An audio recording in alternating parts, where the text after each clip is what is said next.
నమస్తే, welcome to prime time debate.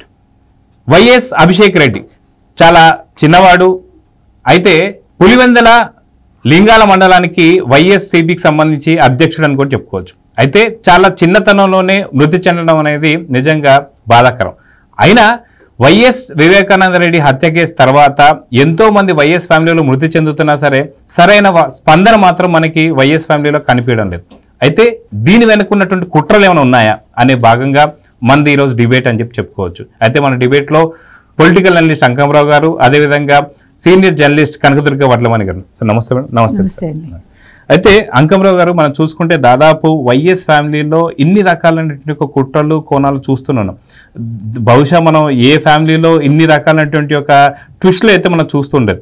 వివేకం అనే సినిమాలో చాలా చక్కగా కంటికి కట్టినట్టుగా ఏం జరిగింది అనేది మనకి చాలా స్పష్టంగా కనిపించింది. అయితే అదే సినిమాలకు సంబంధించి చూసుకుంటే భారతిరెడ్డి గారి యొక్క నాన్నగారు ఇప్పటికి చనిపోయారు, ఇంకా చాలా మంది చనిపోతూ వస్తున్నారు. ఈరోజు చాలా చిన్న వయసు అయినటువంటి ఒక అభిషేక్ రెడ్డి లింగాల మండలానికి సంబంధించి వైసీపీ అధ్యక్షుడి కింద కూడా చూస్తున్నాం. అయితే ఎందుకని ఇంత చిన్న వయసులో చనిపోవడం జరిగింది? ఎన్నోసార్లు మీడియాలో వైఎస్ ఫ్యామిలీ ఎవరు పలకరించలేదు, జగన్ పలకరించలేదు అన్న దానికి గతంలో వెళ్ళి పలకరించడం కూడా మనం చూసాం. సో దీన్ని ఎలా చూడాలంటారు? ముందుగా వైఎస్ వివేకానంద రెడ్డి గారు మార్చి 15, 2019 చనిపోవడం కూడా జరిగింది. చంపేశారు, చనిపోవడం కాదు చంపేయడం కూడా జరిగింది.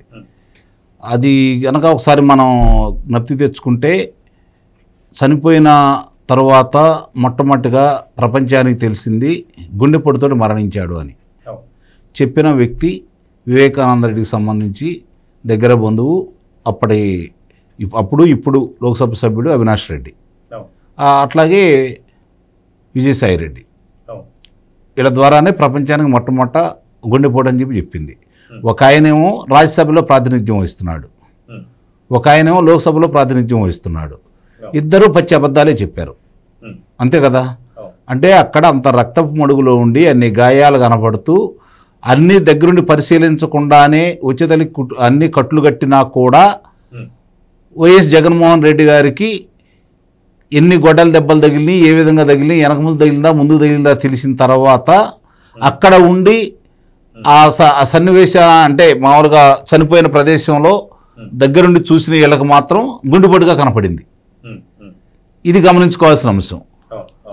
దాన్ని తర్వాత రకరకాలుగా వాళ్ళ కుమార్తె గారు వచ్చి అనుమానాస్పదంగా ఉంది కాబట్టి పంచనామా కోరిన తర్వాత అది హత్య అని చెప్పని అప్పుడు కళ్ళు తెరిచి మామూలుగా ఇది చంద్రబాబు నాయుడు గారి ఆధ్వర్యంలో జరిగినాయి, దీనికి చంద్రబాబు నాయుడు గారు లోకేష్ బాబు గారు బాధ్యులు, దానికి సహకరించిన వాళ్ళు ఆదినారాయణ రెడ్డి అలాగే బీటెక్ రవి అని చెప్పని చూడటం కూడా జరిగింది.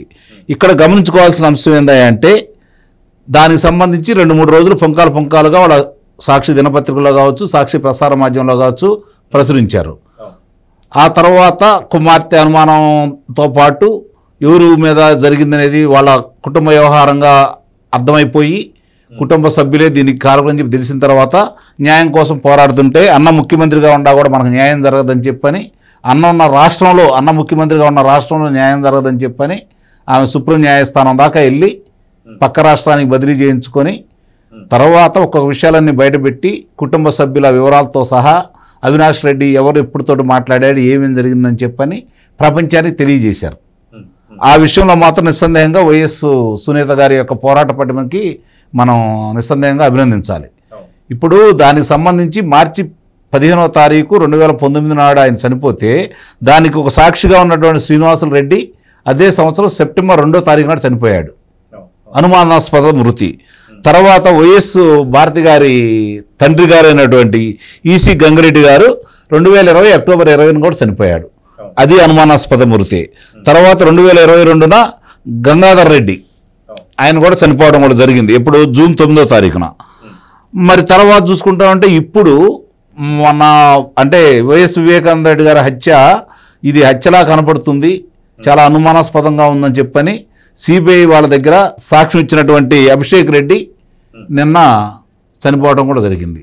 అంటే ఒకనాడు పరిటాల రవి గారి హత్యకు సంబంధించి ఎవరైతే ఉన్నారో పాత్రదారులు సూత్రధారులుగా చెప్పుకున్న వ్యక్తులకు సంబంధించి పాత్రధారిగా చెప్పుకున్నటువంటి మొద్దుసీన్ని చంపేశారు, ఇది కారాగారంలో. అతన్ని చంపేసిన అతను చనిపోయాడు, దానికి సంబంధించిన వాళ్ళు చనిపోయారు. అట్లా వరుసనే ఎవరైతే సాక్షులు ఉన్నారో ఎవరు ఈరోజు చెప్పుకోవడానికి మరి రాకుండా అందరినీ చంపేశారు. మళ్ళీ అదే క్రమం ఇక్కడ కొనసాగుతుందనే భావన ప్రజల్లో విస్తృతంగా ఉంది. కొన్ని అనుమానాలు కూడా దీనికి బలపడతా ఉన్నాయి. ఇప్పుడు ఒక్కసారి కనుక మనం చూసుకుంటా ఉంటే ఆ రోజు చనిపోయినప్పుడు ఏకుందానం 3:30-4 గంటలకే వాళ్ళకి తెలిసిందని, ఆ ప్రాంతంలో చనిపోయినప్పుడు అవినాష్ రెడ్డి ద్వారా ఫోన్ కాల్ వెళితే భారతి గారు మాట్లాడారని చెప్పని గూగుల్ టేక్అవుట్ ద్వారా వీళ్ళు సేకరించిన దాని ప్రకారం చెప్పడం కూడా జరిగింది. దానికి ముందుగా అజయ్ కల్లాం రెడ్డి గారు చెప్పడం కూడా చెప్పింది. తర్వాత ఆయన మాట మార్చడం కూడా జరిగింది. ఆ రోజు వాళ్ళు అంటే ఈ ఎన్నికల కార్యక్రమంలో భాగంగా మంత్రాలు జరిపేదానికి వాళ్ళ ఇంట్లో ఉన్నప్పుడు ఇలా ఫోన్ వచ్చింది, ఈయన పైకి వెళ్ళాడు అని చెప్పి మళ్ళీ తర్వాత మాట మార్చడం కూడా జరిగింది. సరే, దానికి సంబంధించి తెలిసిన తర్వాత తీరిగ్గా ఆయన ఎన్ని గంటలకు బయలుదేరి సొంత బాబాయ్ గారు హత్య జరిగితే చూడటానికి వచ్చాడు. ఇది గమనించుకోవాల్సిన అంశం. ఎలా వచ్చాడు? మామూలుగా ఏదన్నా ఉంటే హెలికాప్టర్లోనూ అంత విమానంలో వెళ్ళే వ్యక్తి అక్కడ రావడానికి కారులో నిదానంగా తీరిగ్గా రావడం కూడా జరిగింది. ఈలోపు ఆయన ఖననం చేసే కార్యక్రమాలు మొదలుపెట్టారు. అంత స్పష్టంగా రక్తపు మడుగులు అన్ని కనపడతా ఉంటే, రక్త మడుగులు ఆయన దేహం కనపడతా ఉంటే, బాత్రూంలోనూ అట్లాగే బెడ్రూమ్లో కూడా అట్లా కనపడతా ఉంటే, తల మీద అన్ని గాయాలు, గుండెల మీద గాయాలు కనపడతా ఉంటే వాళ్ళు దాన్ని కుట్లు కట్టాల్సిన అవసరం ఏమొచ్చింది? ఇది తీవ్రంగా పరిగణించాల్సిన అంశం. తర్వాత దానికి కుమార్తె రాకతలికి ఖననం చేయాలనే కోరిక ఎందుకు కలిగింది? ఇవన్నీ కూడా ఆలోచిస్తే ఇది ఒక పథకం ప్రకారం కావాలని రాజకీయ లబ్ధి కోసం జరిగిందని తర్వాత మనకి తెలుస్తూ ఉంది. ఆ ప్రాంత ప్రజలకు మాత్రం అప్పుడే తెలుసు. ఎందుకంటే వైఎస్ వివేకానంద రెడ్డి కావచ్చు, వైఎస్ రాజశేఖర రెడ్డి గారు కావచ్చు, వాళ్ళ కుటుంబానికి సంబంధించి ఇప్పుడు జగన్మోహన్ రెడ్డి గారు కావచ్చు, అవినాష్ రెడ్డి గారి కుటుంబానికి సంబంధించి ఆ బజార్లో వెళ్ళటానికే ఎవరికి ధైర్యం ఉండదు. చీమ కూడా వెళ్ళదు వాళ్ళ అనుమతి లేకుండా. మరి అలాంటిది రాజశేఖర రెడ్డి గారి తమ్ముడిని, జగన్మోహన్ రెడ్డి గారి బాబాయిని బయట వాళ్ళు వచ్చి హత్య చేశారంటే ఎవరైనా నమ్ముతారు? అక్కడ వాళ్ళు నిస్సందేహంగా నమ్మలేదు. అప్పటికి నమ్మలేదు. ఇప్పుడు వాళ్ళకి విషయాలు తెలిసినాయి, క్షుణ్ణంగా ప్రపంచానికి తెలిసింది. ఆ రోజు వాళ్ళ చేతుల్లో పత్రిక ఉంది కాబట్టి, ప్రసార మాధ్యమం ఉంది కాబట్టి, తెలుగుదేశం పార్టీ వాళ్ళ మీద దాడి చేస్తూ ఉంటే అధినాయకుడి మీద వీళ్ళు మిన్నకుండా కూర్చున్నారు కాబట్టి దాన్ని వాళ్ళు అలుసుగా తీసుకున్నారు.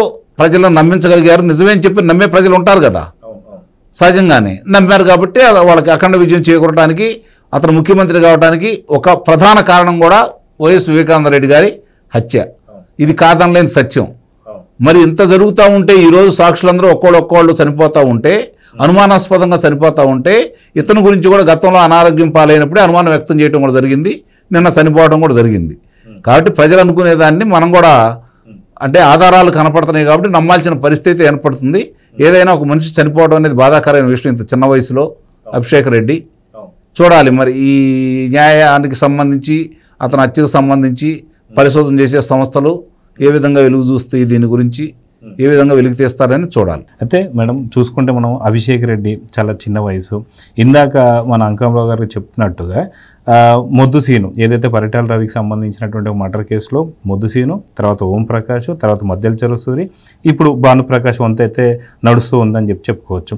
అదేవిధంగా చూసుకుంటే వివేకానంద రెడ్డి గారి హత్య కేసులో ఇందాక డేట్లతో సహా చూసుకున్నాం, ఇంతమంది హత్య. ఈరోజు అభిషేక్ రెడ్డి. సో అభిషేక్ రెడ్డి మరణం సంబంధించి చూసుకుంటే చాలా యువకుడు, లింగాల మండలానికి సంబంధించినటువంటి ఒక అధ్యక్షుడి కింద చూసుకుంటూ వస్తున్నాం.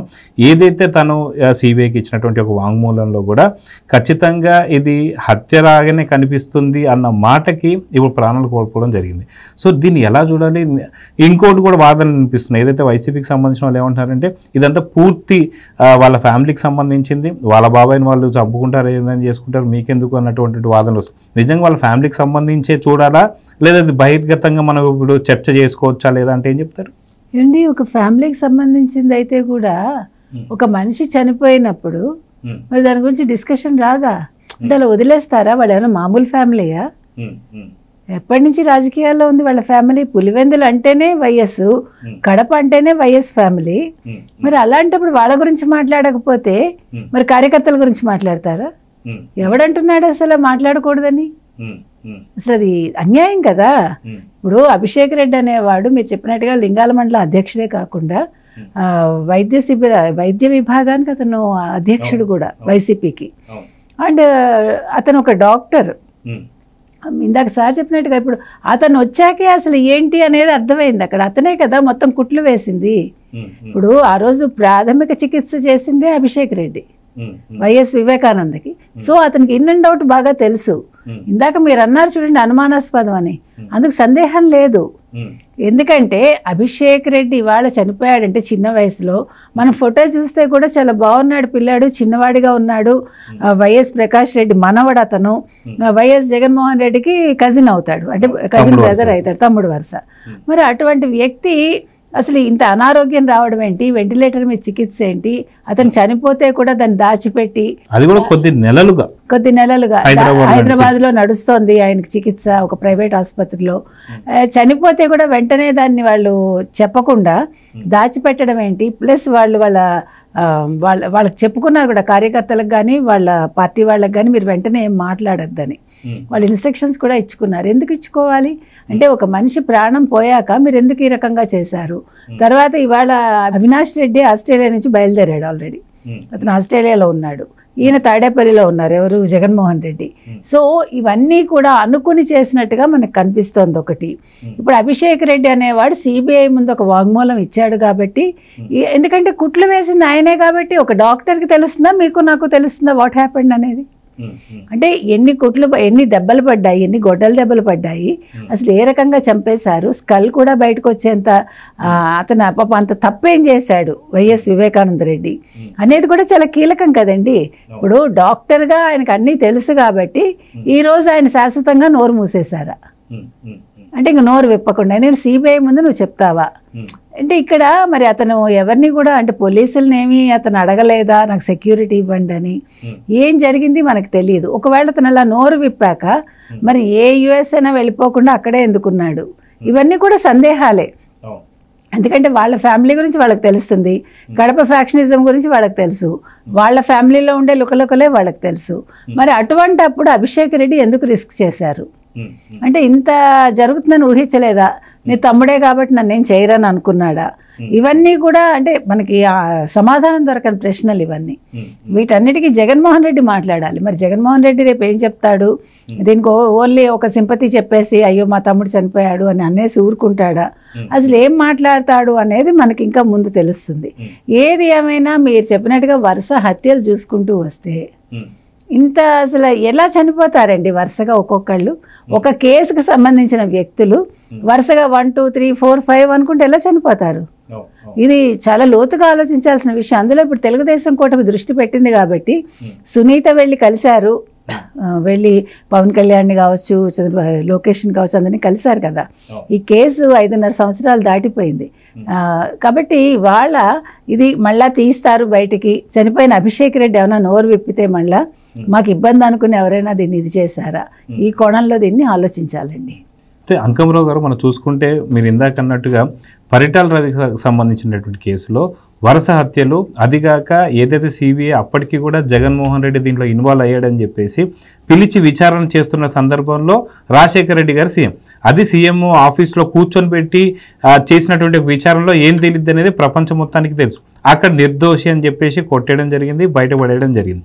సో ఇప్పుడు కూటమి ప్రభుత్వం వచ్చిన తర్వాత గత వైసీపీ హయాంలో 2019-24 దాకా వైఎస్ సునీత గారికి ఎలాంటి న్యాయం జరిగింది అనేది అందరికీ తెలిసింది.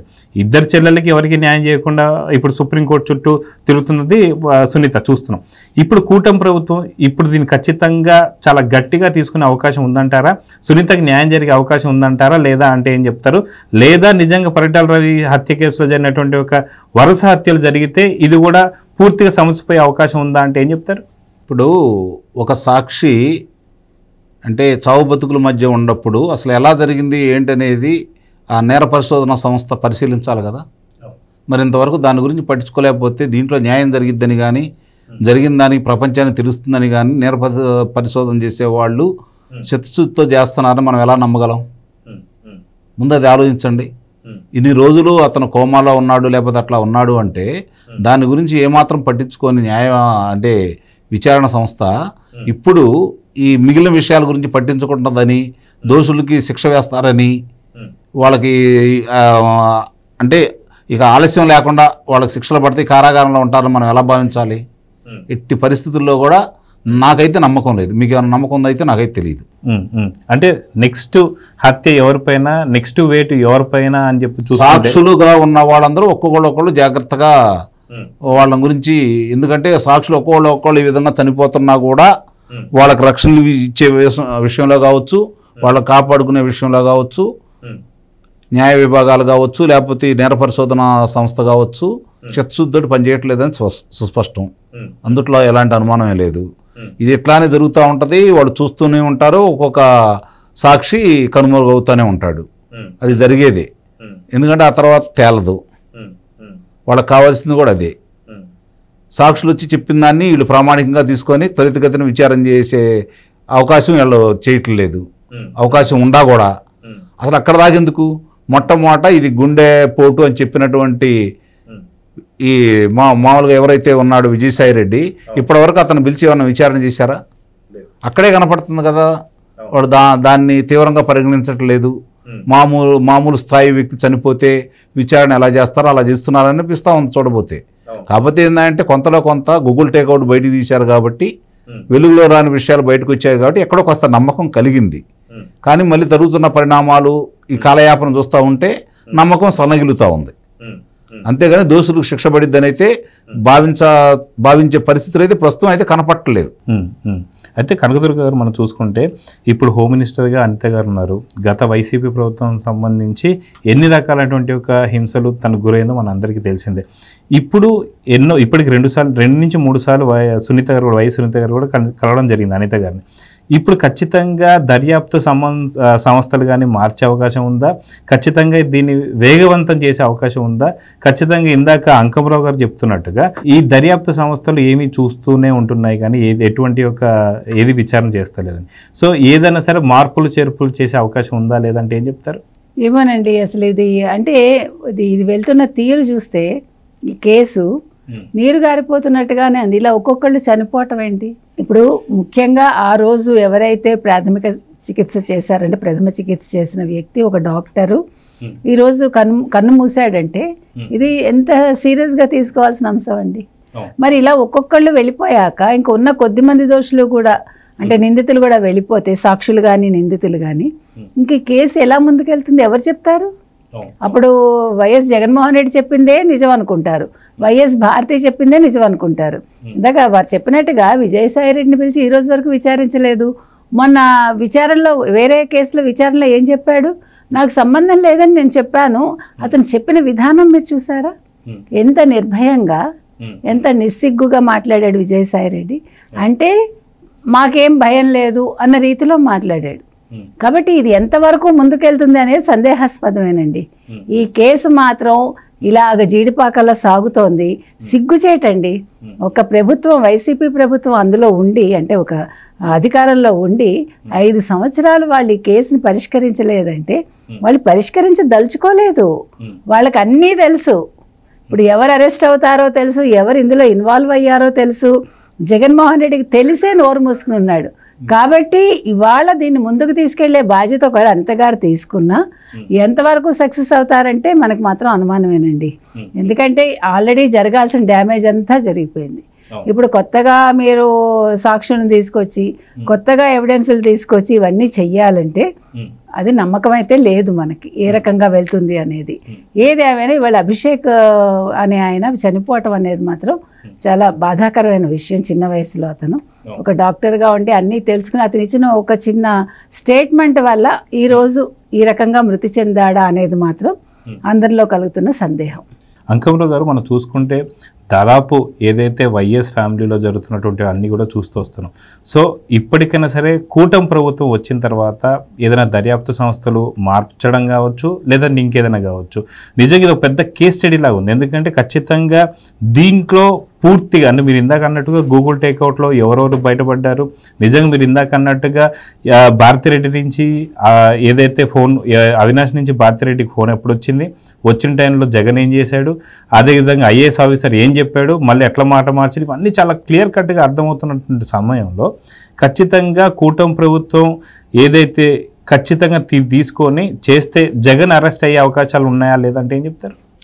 ఇక్కడ అందరు వీళ్ళు జగన్ కలిసి చూపిస్తూ ఉన్నాయి. జగన్ ఇప్పుడు అదుపులో తీసుకుంటారని చెప్పి భావిస్తూనే ఉన్నారు. కానీ అతనికి న్యాయస్థానాల్లో కావచ్చు, లేకపోతే దర్యాప్తు సంస్థల్లో కావచ్చు ఎలాంటి వెలుసుబాటు వస్తుందో మనం చూస్తూనే ఉన్నాం. చిన్న ఉదాహరణ, నిన్న మామూలుగా న్యాయస్థానం అతన్ని కొత్త పాస్పోర్ట్కి అప్లై చేసుకోమని ఇచ్చింది. మరి ఈరోజు దాన్ని కొట్టివేసి శ్రీనివాస రెడ్డి గారు, న్యాయమూర్తి గారు, ఆయనకు అదే పాస్పోర్ట్ని అందజేయమని చెప్పని ఇచ్చారు. అంటే ఇంకా అతనికి ఎవరు అతన్ని కాపాడుతున్నారో ఇక్కడ అర్థమైపోతూ ఉంది కదా. ఇది గమనించుకోవాల్సిన అంశం. కాబట్టి అతనికి నాకు తెలిసినంత వరకు భారత న్యాయస్థానాల్లో కావచ్చు, భారత రాజ్యాంగంలో కావచ్చు, భారతదేశ ప్రభుత్వంలో కావచ్చు అతనికి ఏదైనా శిక్షలు పడతాయి అంటే మాత్రం నేను నమ్మను. ఇది మాత్రం వాస్తవం. సాక్ష్యాధారాలు కనపడ్డా ఒకవేళ అతని చేతులతో అతను ఒక గన్ను పట్టుకోనో కత్తి పట్టుకొని ఎదుటాలను నరికేసినా, గన్ను పట్టుకొని కాల్చేసినా అతను కాదు, అతను ప్రతిరూపంగా వేరేవాడు వచ్చారని చెప్పే విధంగా మార్చగలిగే శక్తి సామర్థ్యాలు వాళ్ళ దగ్గర ఉన్నాయి.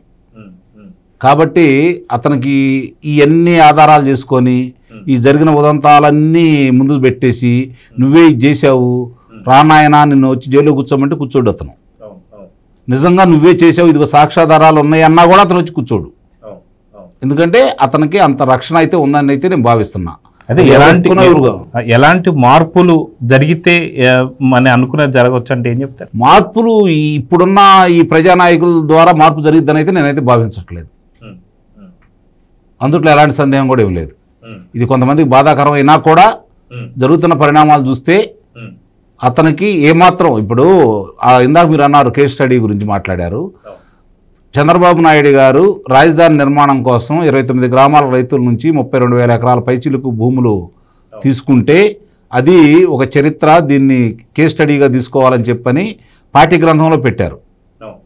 దీని గురించి తెలుసుకోవాలి అని చెప్పని. అలాగే జగన్మోహన్ రెడ్డి గారి రాజకీయ జీవితం ప్రారంభించిన కానీ ఇప్పటి వరకు దీని కనుక పార్టీ గ్రంథం కూడా పెట్టాలా. ఎందుకంటే భవిష్యత్తులో రాజకీయ నాయకుడు అనే వ్యక్తి ఎందుకు ఇలా ఉండకూడదు, రాజకీయ పార్టీలు ఇలా చేయకూడదు అనే విధానంతో ఒక పార్టీ గ్రంథంగా తయారు చేసిన పరిస్థితి అయితే వస్తుంది. అందుట్లో ఎలాంటి సందేహం కూడా ఏం లేదు. ఎందుకంటే రాజకీయ నాయకులకే రాజకీయాలు నేర్పుతున్న వ్యక్తి జగన్మోహన్ రెడ్డి. న్యాయస్థానాలకి, న్యాయమూర్తులకి చట్టాల గురించి చెబుతున్న వ్యక్తి జగన్మోహన్ రెడ్డి. వాళ్ళు దోషులకి ఎలా శిక్షించాలో వాళ్ళకి తెలిస్తే, దోషుల్ని ఎలా రక్షించాలో అన్ని ఆధారాలు ఉండా కూడా ఎలా రక్షించబడాలో, అతనే కాకుండా అతనికి సంబంధించిన వాళ్ళని కూడా ఏ విధంగా రక్షిస్తున్నాడో మన కళ్ళ ముందు కనపడతానే ఉన్నాయి. అన్ని మార్గాలు ఇతనికి తెలుసు. కాబట్టి ఇక నుంచి న్యాయశాస్త్రాల్లో ఏదన్నా ఉంటే, కొత్తగా ఏదన్నా న్యాయశాస్త్రంలో చేర్చాలన్నా, ఉండదు తీసేయాలన్నా జగన్మోహన్ రెడ్డి సలహా తీసుకొని దాన్ని సరిదిద్దుకుంటే ఇలాంటి వాళ్ళందరికీ న్యాయం జరిగింది. మామూలుగా బాధితులకు న్యాయం జరగట్లేదు. కాబట్టి కనీసం అలాంటి వాళ్ళందరికీ కూడా సంపూర్ణ న్యాయం జరగాలంటే రేపు పొద్దున న్యాయ సలహాదారుడుగాను ఈ యొక్క రాజ్యాంగంలో మార్పులు చేర్పులు ఏదైనా చేస్తే, న్యాయ వ్యవస్థలో అతను సలహాలు తీసుకొని చేస్తే బాగుంటుంది అనేది నా అభిప్రాయం. సో ఇవన్నీ విన్న తర్వాత ఖచ్చితంగా వైఎస్ సునీత గారికి న్యాయం జరిగిద్దా లేదా అంటే మీకేమనిపిస్తుంది? అంత చెప్పాక ఇంకా ఏమనిపిస్తుందండి, అన్నీ సందేహమే. అసలు ఒక జగన్మోహన్ రెడ్డి అనేవాడు ఈ రకంగా ఎలా చేసుకోగలుగుతున్నాడు? నిన్న కేసే అందుకు తార్కాణం, దానికి ఇవాళ వచ్చిన తీర్పే ఒక తార్కాణం. తర్వాత 6 సంవత్సరాలు అసలు ఒక కేసు అపరిష్కృతంగా అలాగే ఉంది అంటే, వివేకానంద రెడ్డి హత్య కేసు, ఇది ఎంత సిగ్గుచేటండి. అంటే మన న్యాయ వ్యవస్థ ఎలా ఉంది అసలు? దీన్ని ఎలాగా వారు చెప్పినట్టుగా ఇది యాక్చువల్గా నిందితులకు అనుకూలంగా ఉందా అనే ఒక సందేహం అయితే కలుగుతోంది అందరికీ. కాబట్టి దీన్ని ఎలా మారుస్తారు? నిజంగా జగన్మోహన్ రెడ్డిని ఏమనాలి, అరెస్ట్ చేసే దమ్ము ఎవరికైనా ఉందా? అతని మీద వచ్చిన ఇవన్నీ కూడా నిరూపించే దమ్ము ఎవరికైనా ఉందా అనే ఒక సందేహం అయితే కలుగుతోందండి. ఏది ఏవైనా ఇవాళ ఈ అభిషేక్ రెడ్డి మరణం అనేది ఒక పెద్ద క్వశ్చన్ మార్క్గా ఉంది. ఇంత చిన్న వయసులో ఎలా చనిపోయాడని. కాబట్టి ఇవాళ అభిషేక్ రెడ్డి చావు మీద ముందు ఎంక్వైరీ చేస్తారా, లేదు వివేకానంద రెడ్డి హత్య కేసులో అసలు ఎవరు నిందితులని ఎంక్వైరీ చేసి వాళ్ళు తేలుస్తారా అనేది మాత్రం ఒక పెద్ద క్వశ్చన్ మార్క్ అంతే.